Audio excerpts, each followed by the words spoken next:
giving all honor, glory, and praises to Yahweh, Ba'ashem, Yahweh Shai, Ba'ashem, Kakadash, and double honor to the man of great millstone is out on the highway and byway, pushing the truth day in and day out, reaching the hopeful leg to pull them out of a two-thirds state of mind, so that we can be beamed up on the chariot of salvation to live in the kingdom with King David and Yahweh Shai, which Yahweh Shai, he is the commander and the authority and the ruler of all creation. I would like to add, I'm not a member of GMS, but I believe GMS has 1% truth of the Bible. To Joachim and Aqua that are listening and learning, which is the men and women, continue the faith of Yahweh Bashim Hamshai, keep praying and repenting, and keep the laws and commandments to the best of your ability, as it states in John 14 and 15. If ye love me, keep my commandment, as well as Ecclesiastes 12 and 13. Let us hear the whole conclusion or the whole matter. Fear Yahweh and keep his commandment. This is the whole duty of man. On one of my pages here, let's go to it. Get this on over here. Salakia, give me 1 second. Wait, I'm just gonna leave that alone. Man, what's going on here?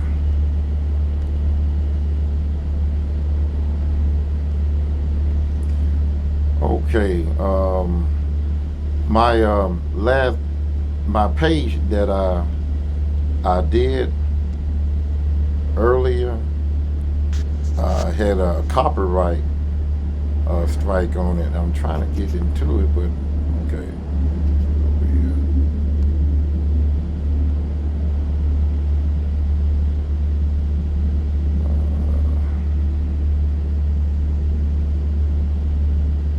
Says right here, Matthew 5 and 28 is not what most people think it is. You know, talking about for as lusting over a woman, and we gotta understand that desiring a woman is in our blood. The good Lord gave us the desire. So when you look up desire, let's go to it.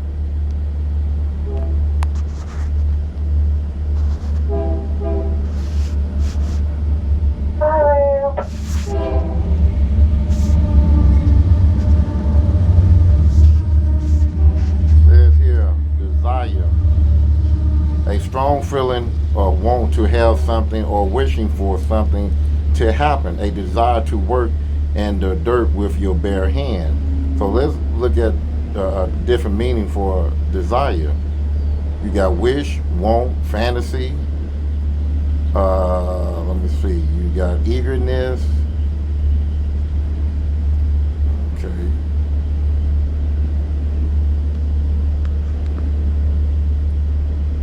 Let's go here. What does desire mean? Says here, a longing or craving as for something that brings satisfaction or enjoyment, a desire for fame, an express wish, request, something desire, sexual appetite, or a sexual urge.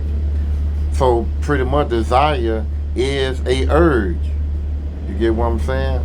So, but for Matthew 5 and 28, let's go to it. Hold on, let me see something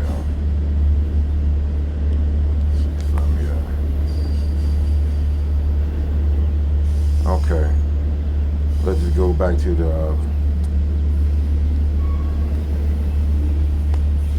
Matthew 5 and 28. I'm starting at 27. Ye have heard that it was said by them of old time, thou shalt not commit adultery. And that's against the law. You know, a man sleeping with a woman that's committed to a man, that's adultery. A woman sleeping with a man and she got a man at home, that's an adulteress. So it's both committed to death. So let's go to that, and then I come back to this here.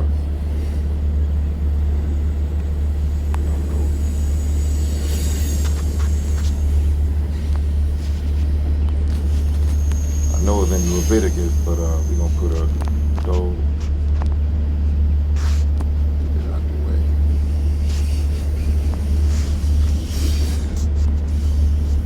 Okay, we're gonna go straight to the definition. Let me just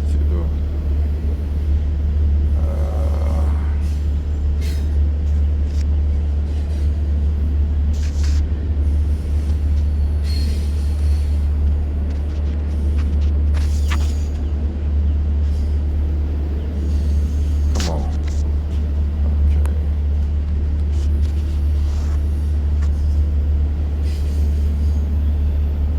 Go to just one or two verses, but I guess I just go back up to here.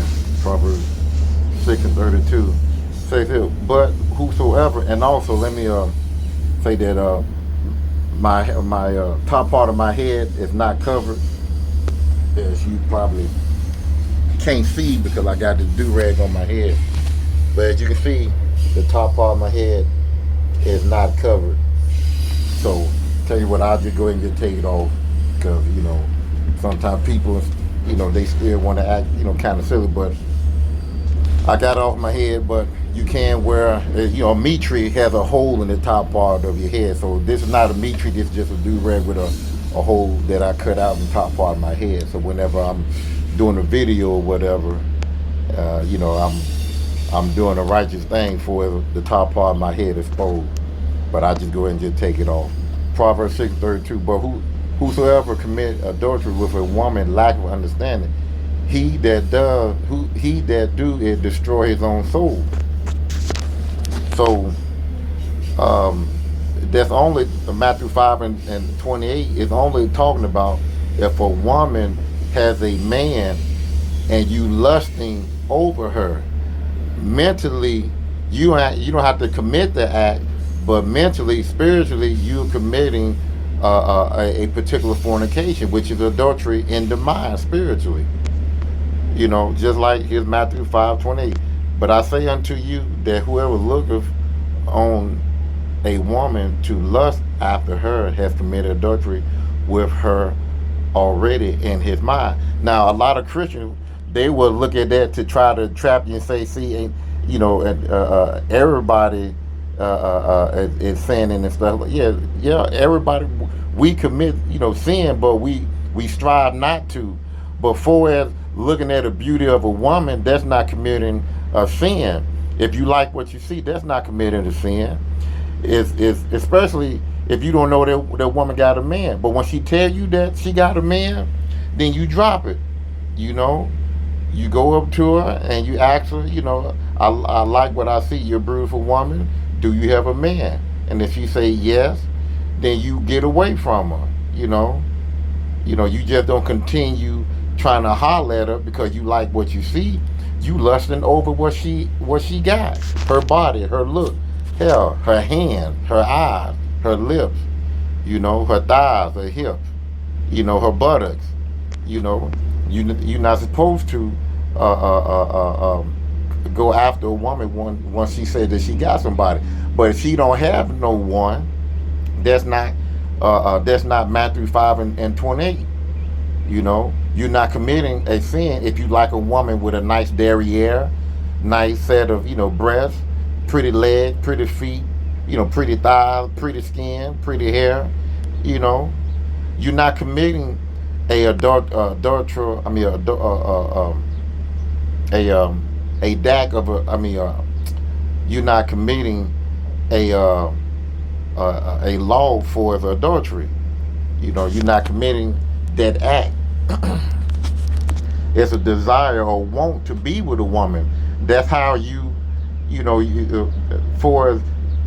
you see a woman for the first time, you're going to see how she look. That there is going to draw your attention to her. It's the body, how she look, the desire to want to be with her, the lust to want to be with her, to lay down and to make babies, or to just have a romantic time with her later on, So you got to have, matter of fact, there's chemicals. The good Lord put that in our blood, in our system.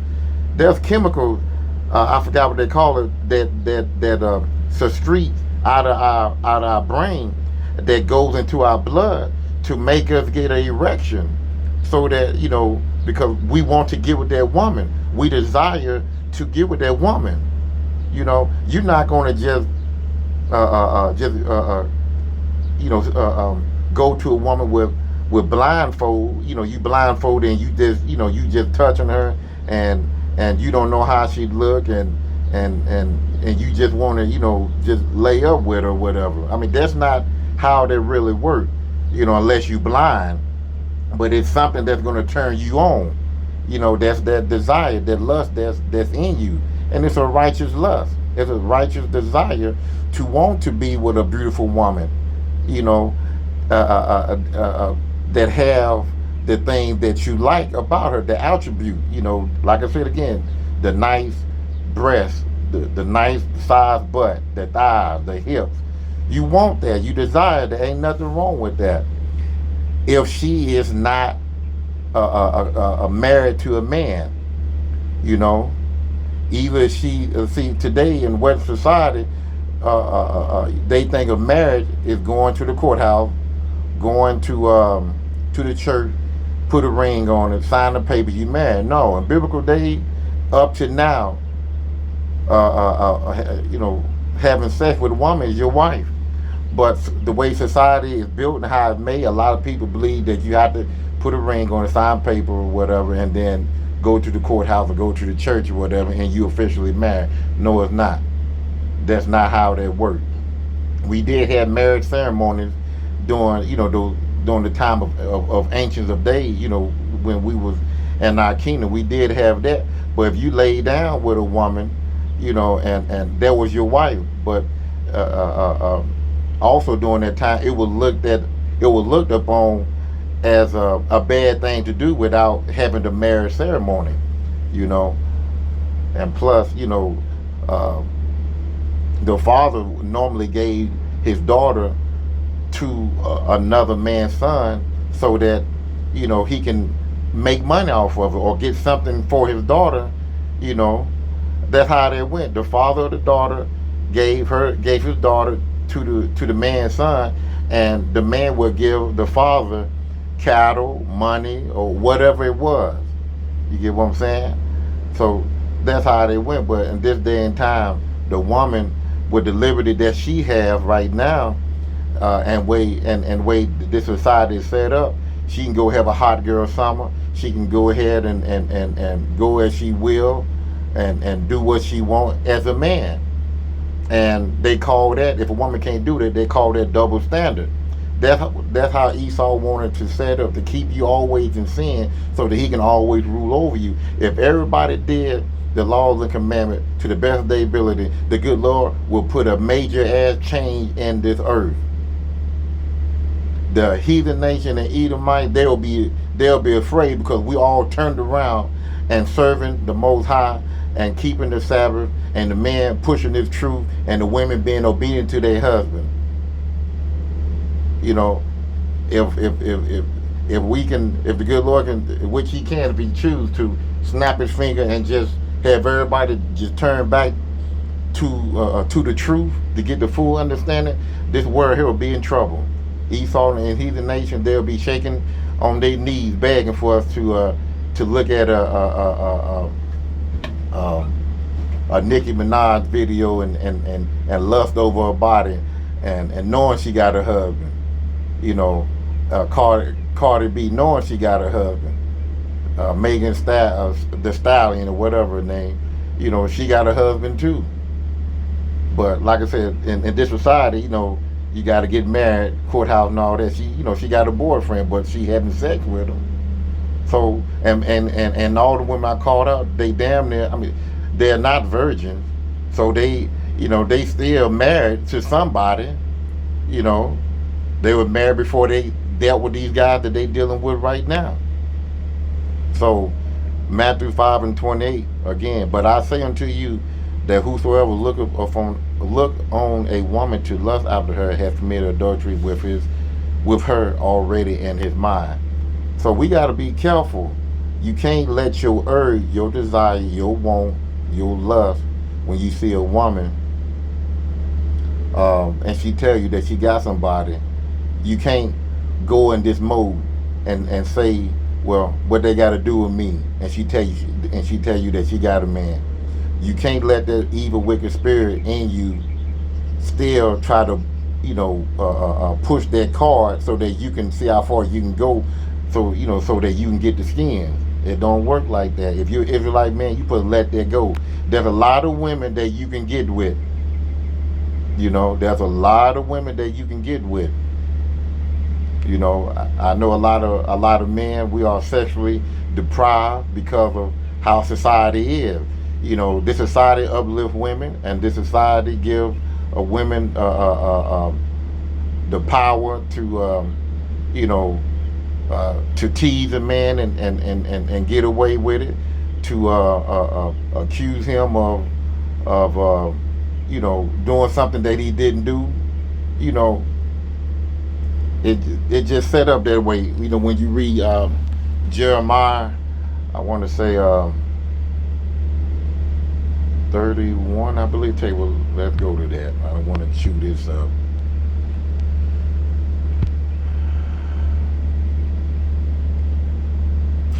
Let's go to 31. Yeah, there it is. 31 and 22. How long wilt thou go about, O thou backsliding daughter? For the Lord hath created a new thing in the earth. A woman shall compass a man.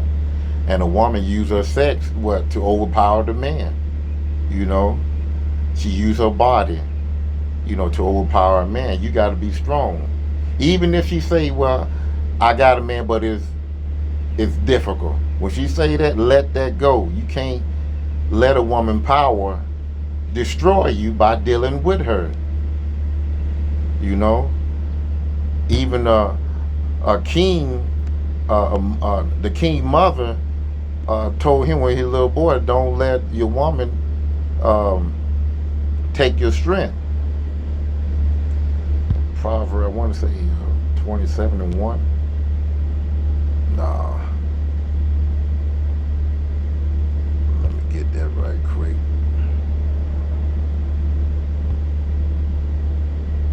Give me 1 second. Here it is. Proverbs 21. And Shalaki for the north, I'm at work.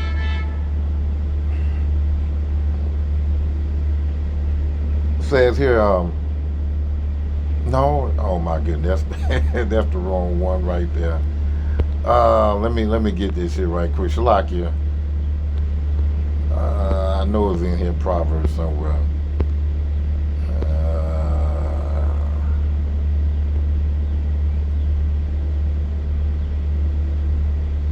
Okay, let me just find it through Google.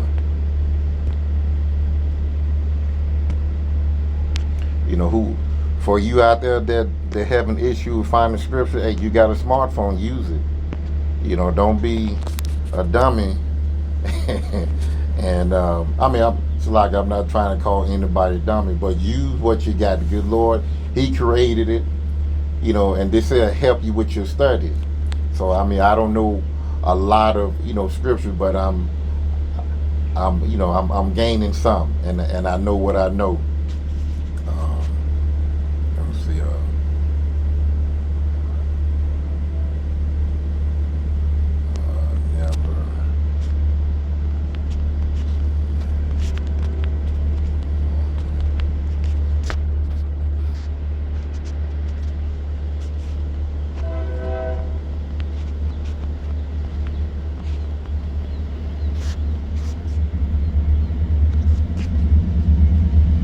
Okay, it is Proverbs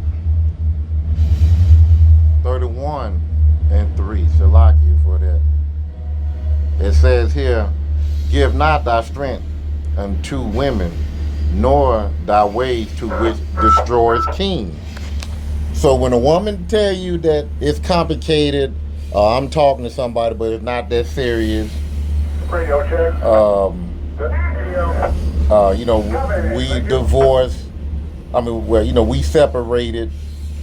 But he come from time to time to check on his kids and stuff like that. Get away from that. Because the strength of a woman, which is her body that a man desire, is going to destroy you. Because when you dealing with a woman that has a man, or dealing with a man, connecting to a man, you know, that equals death to you and her. So you got to be strong. You the man, you the stronger vessel, she the weaker vessel.